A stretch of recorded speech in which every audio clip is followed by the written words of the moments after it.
This is How Curious from KGOU. I'm Rachel Hopkin. It's summer night and Shirley O'Gorman. A winner is being announced in one of the many contests that make up the Grand National and World Championship Morgan Horse Show. This annual festival of all things Morgan has drawn hundreds of horses and thousands of humans to OKC's State Fair Park every year since 1975. Until shortly before I moved to Oklahoma in 2022 to join KGOU, I'd never heard of a Morgan horse. Then a friend, learning of my imminent relocation, exclaimed, "My family goes there every year for the Morgan Horse Show." "A Morgan horse? What's that?" I asked. "It's one of the first American breeds of horse," she said. "It comes out of Vermont." I became intrigued. What was the history of the Morgan horse? What's so special about it? How does a breed even become a breed? And why, if it's from Vermont, does its biggest show happen in OKC? That last question Kelly Craigle was quickly able to put to rest. She's vice president of the American Morgan Horse Association. She's also owner of the Cottonwood Creek Ranch Morgan Horse Facility, which is located only minutes from the show. Oh my goodness. I don't think there's any better horse facility than our facility here, but also it's right in the middle of the country. A lot of breeds of horses have their world championships in different corners of the country, and I think it's just shows you how our breed, we as a whole try to work together and have that good compromise to just like, let's just have it in the middle so everybody has the opportunity to get here. Well, that's that question answered. To learn about Morgan horse history, I turned to Amanda Gustin. I am the Director of Collections and Access at the Vermont Historical Society, and I do Morgan horse research because when I am not at work, I am in a barn. And so horse history has always been of interest to me personally. Amanda told me that the very first Morgan horse was named Figure. However, the breed name comes from Figure's one-time owner, Justin Morgan. And though little is known about Figure, some facts regarding Justin Morgan's life are available. He's born in 1747 in West Springfield, Massachusetts, and he does a lot of different things in his early life. He initially goes into some farming. He also does a little bit of tavern keeping, and he's a composer. And he also does some what is called at the time stallioneering. So this is where we come to Figure. It appears Morgan acquired him just before he moved to Vermont in 1788, and then quickly started advertising him for breeding. He says, "The greatest recommend that I can give him is he is exceeding sure and gets curious colts." Now, you may have caught that he's using the word curious, maybe not in the way we would use it in a modern context, more to mean interesting and exciting. It's definitely for sure something you want to check out. And check him out, people did. His descendants, too. Kelly Craigle told me what she finds so special about Morgan horses. I had been around a lot of different breeds of horses, but once we got that first Morgan, it's just a totally different kind of horse. To me, their personality is a lot more like a dog. They just love people. They crave attention. They have huge personalities. You often see the slogan, it's the horse that chooses you, right? And so I guess this is what you're talking about. This is exactly what I'm talking about. Yes, they do. I mean, the horses in my barn, they know their owners. They can hear their owner's voice coming in the barn, not even see him, and you'll hear their horse nickering and carrying on in their stall, even before I even know the owner's there. They're beautiful horses. Mallory Mignot is another Oklahoma-based Morgan trainer. Originally from France, she's now with Hallmark Farms, which is located in Edmond. They're athletic horses, easy to train, fun to train, and versatile. And that's what I love about them. Amanda Gustin confirms the Morgan horse reputation for versatility. It's historically known as an all-purpose horse. They can plow your field. They can be fancy enough to take you to church on Sunday. They can be quiet enough for children, but exciting enough to show off in a race. They really have an extraordinary capacity for a lot of different things. So these qualities are immediately obvious in the stories that people tell about this first horse. So here's one of the stories. For a time while Justin Morgan owned the horse, he leased him to a local man named Robert Evans, and Evans was using this horse to haul away logs and to make fields out of forest.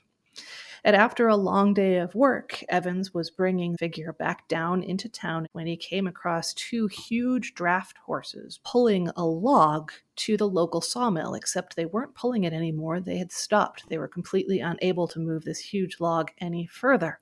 And Evans immediately said, "Oh, my horse will take that log the rest of the way, no problem." No one believed him. This is a relatively small horse, right? Just a little bit over pony-sized, maybe. So Evans says, okay, well, let's make it a real challenge. Put a couple of men on this log and bet me a gallon of whiskey. So men stand on this log. They hitch the Morgan horse up to this log. He gives one heave. It doesn't move. He gives a second heave and hauls this huge log that two enormous horses had not been able to budge all the way straight to the sawmill. So much of these stories about the Morgan horse are caught up deeply with a certain kind of American myth making. The horse that works all day but can still best everyone at night. The horse that is, for lack of a better phrase, a man of the people. This is a horse that is celebrated for the fact that we don't really know where he comes from, that he doesn't need to rest on a fancy pedigree in order to prove himself. The log challenge story and many others told about Figure through the decades eventually wound up in Marguerite Henry's Justin Morgan Had a Horse. This hugely popular children's book was first published in 1945 and then later turned into a film by Disney. You're not passing off this shrimp as part of any payment to me? Now, just a minute, Squire. He's a small horse, I know, but... Why even bother bringing him back here?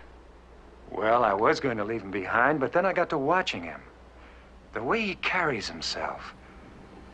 There's something different about that horse. Showing now at the trot, please. Pleasure trot. Good 4-year-olds. Many of the people I met here at the Morgan Horse Show told me that they first got into the breed because of Justin Morgan Had a Horse.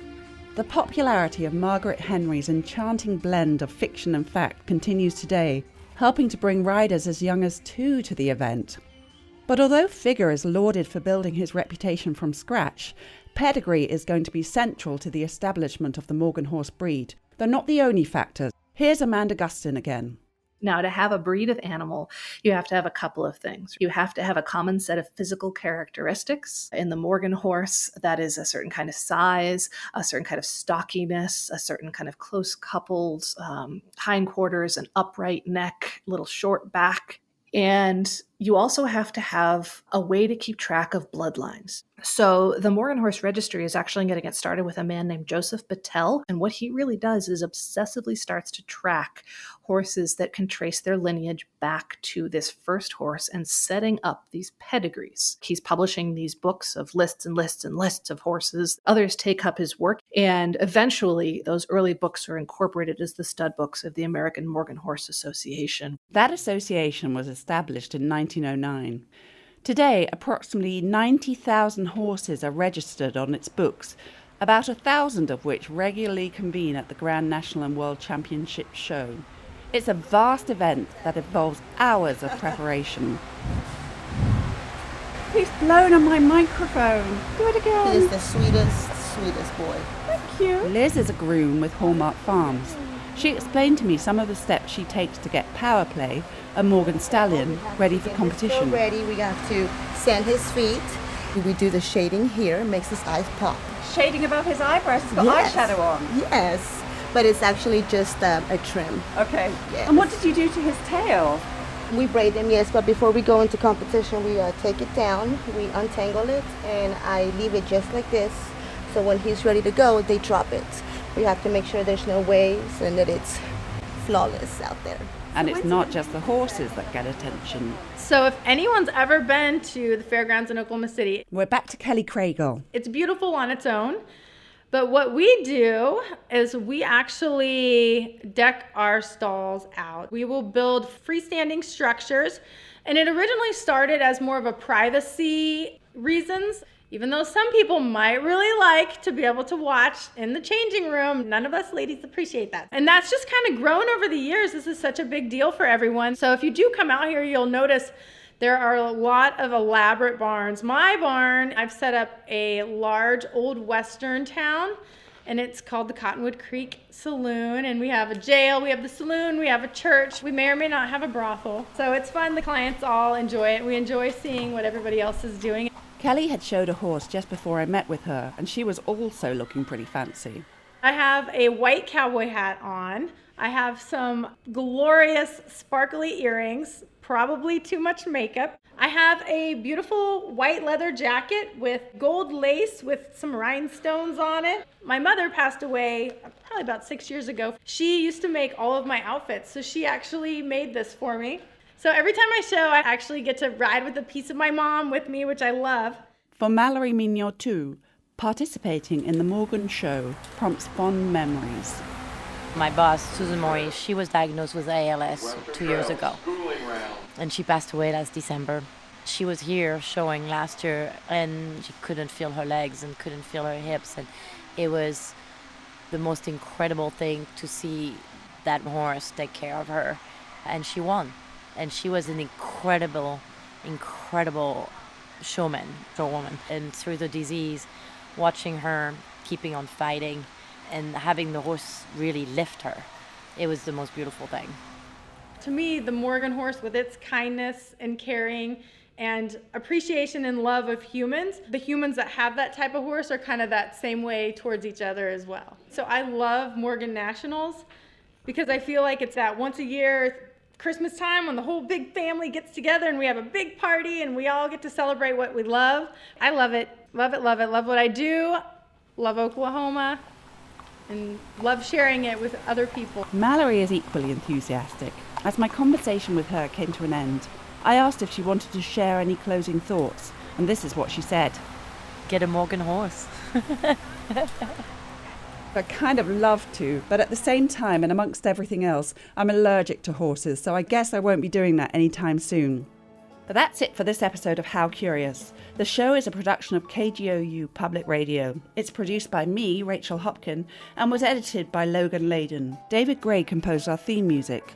Special thanks to Mary Shappy, who's the owner of Magic Stables in Norman, Sarah Duncan, C.A. Lee III, Kelly McFall, and Elisa Pluwacki. Now remember, if you have an Oklahoma-related question, please do email us at curious@kgou.org.